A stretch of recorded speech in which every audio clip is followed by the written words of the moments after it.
বছর শেষে ঝরা পাতা বলল উড়ে এসে, একটি বছর পেরিয়ে গেল হাওয়ার সাথে ভেসে।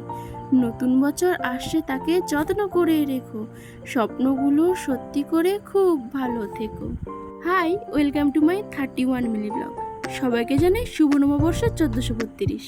আজকে বাঙালিদের একটা স্পেশাল দিন, আর পায়েস হবে না তাই কখনো হয়? তাই আমি সকাল সকাল উঠে পায়েস বানাতে বসে গেছি। আর তার সাথে করেছি পটল ভাজা, আলু ভাজা, পাঁপড় ভাজা, বেগুন ভাজা। মা ওইদিকে ঠাকুমার জন্য আলাদা ভাত আর সবজি রান্না করেছিল, কারণ ঠাকুমা নিরামিষ খায়। আর মামি এখানে ভাত, মাংস আর চচ্চড়িটা করেছিল।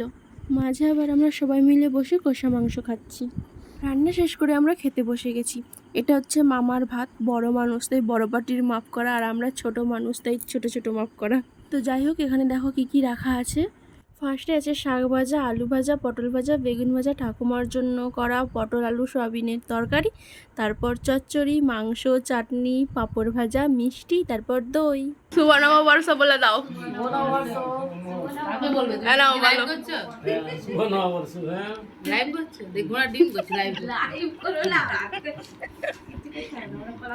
দুপুরে অনেকদের বিরিয়ানি হয়েছিল, আর ও আমাকে খাই দিচ্ছে। কি বলছে সেটা শোনো।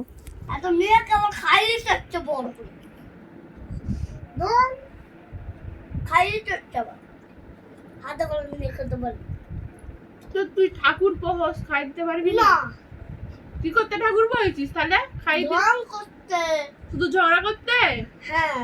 বিকেলে আমরা গিয়েছিলাম মাঠের দিকে, কারণ আমাদের আজকে ধান ঝাড়া হচ্ছে, নতুন ধান উঠছে। গিয়ে দেখি মা আর মামা শুরু করে দিয়েছে ধান ঝাড়তে।